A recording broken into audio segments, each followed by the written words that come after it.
देश भर में लोकसभा चुनाव होने हैं और उनका ऐलान हो गया है। और जिस तरह से अलग अलग चरणों में लोकसभा चुनाव होंगे, लेकिन 4 जून को सबकी मतगणना हो जाएगी और पता चल जाएगा कि आखिरकार कौन कितने पानी में है। वहीं आपको बता दें कि हरियाणा में भी लोकसभा चुनाव होने हैं, साथ में कुछ उपचुनाव भी होने हैं। हरियाणा की 10 सीटों पर एक ही दिन में वोटिंग होगी। 1 करोड़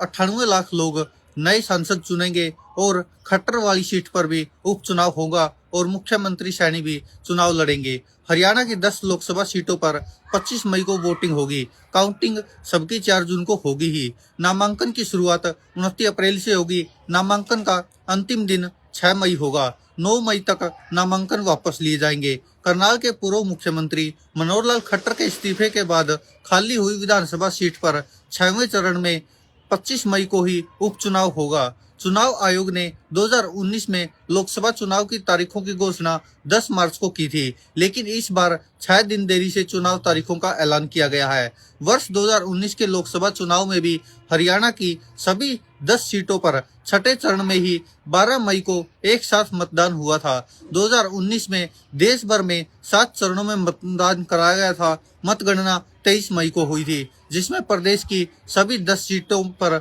भारतीय जनता पार्टी ने जीत अर्जित की थी। कांग्रेस सभी सीटों पर दूसरे नंबर पर रही थी। अब आइए आपको बता देते कि आखिरकार हरियाणा की जो 10 लोकसभा सीटें हैं, उनका वोटिंग शेड्यूल क्या है। गजट नोटिफिकेशन 29 अप्रैल को, नामांकन शुरू होने की तारीख वो भी 29 अप्रैल, नामांकन का अंतिम दिन 6 मई, नामांकन की जांच 7 मई, नामांकन वापसी 9 मई और वोटिंग 25 मई को होगी और काउंटिंग 4 जून को हो ही जाएंगी। वहीं आपको बता दें कि हरियाणा में 10 सीटें और वहां प्रमुख पार्टियों के कैंडिडेट कौन कौन होने वाले हैं, जो अब तक घोषणा कर दी गई है। कुछ आम आदमी पार्टी और कांग्रेस ने घोषणा की है, कुछ भारतीय जनता पार्टी ने भी घोषणा कर दी है।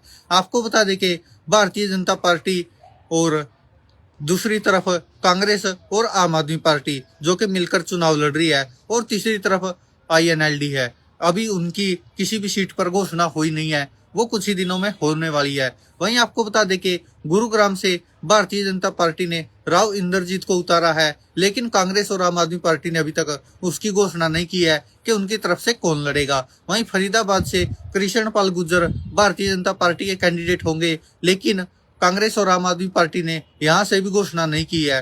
हिसार से किसी भी ने अभी तक घोषणा नहीं की है, ना भारतीय जनता पार्टी ने, ना कांग्रेस ने, ना आम आदमी पार्टी ने, क्योंकि हिसार से जो सांसद है ब्रजेंद्र सिंह, वो भारतीय जनता पार्टी को छोड़कर कांग्रेस में शामिल हो चुके हैं। वहीं आपको बता दें कि अम्बाला से बंतो कटारिया जो कि भारतीय जनता पार्टी की कैंडिडेट होंगी, और आम आदमी पार्टी और कांग्रेस ने यहाँ से भी अभी तक घोषणा नहीं की है। कुरुक्षेत्र से भाजपा ने तो घोषणा नहीं की है, लेकिन इंडिया अलायंस जो कांग्रेस और आम आदमी पार्टी मिली हुई है, उनकी तरफ से आम आदमी पार्टी के हरियाणा के अध्यक्ष सुशील गुप्ता चुनाव लड़ेंगे।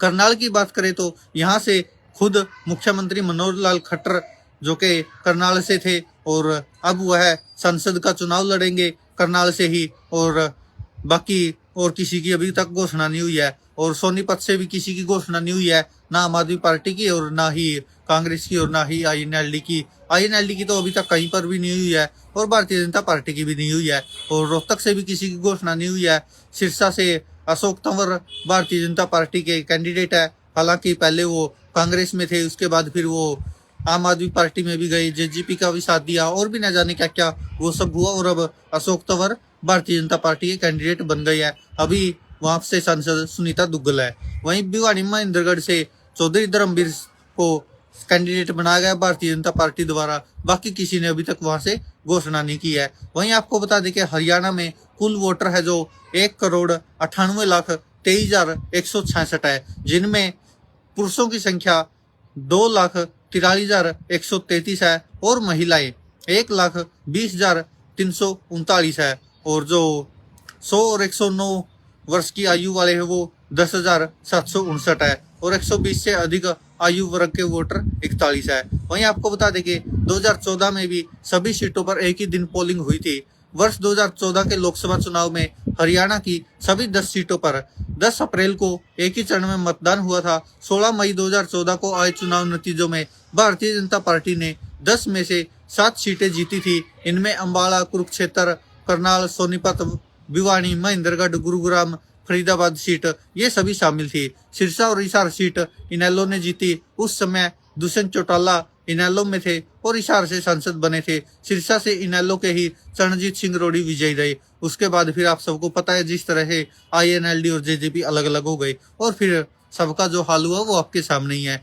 इसी तरह रोहतक लोकसभा सीट पर कांग्रेस पार्टी के दीपेंद्र सिंह हुड्डा जीते थे। तो ये हरियाणा की 10 लोकसभा सीटों का ब्यौरा था और अब चुनाव होंगे और उसके बाद फिर 4 जून को सभी जगह मतगणना होगी। दोस्तों आप क्या कहते हैं इस बार लोकसभा चुनाव में हरियाणा में खासकर किसकी जीत हो सकती है? अपनी राय कमेंट बॉक्स में जरूर दीजिएगा। धन्यवाद दोस्तों, देखते रहिए सच की आवाज़।